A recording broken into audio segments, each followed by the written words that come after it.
Hi, this is an hour with Sir Noni. Let's admit it.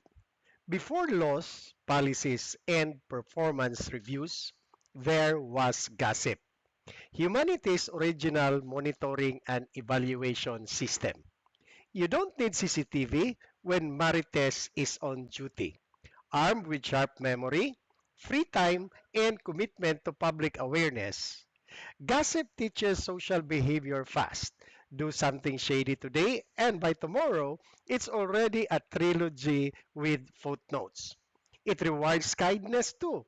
Be generous, and suddenly you're that good person everyone compares others to. Of course, gossip can be cruel, exaggerated, and occasionally wrong, but it also keeps egos in check and reputations accountable. In a strange way, it's society's informal court. No lawyers, no appeals, just instant reputational impact. So while we should tame gossip, not glorify it, let's not pretend it's useless.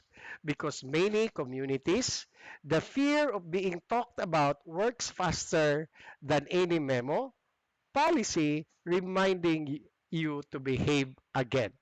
Thank you for watching.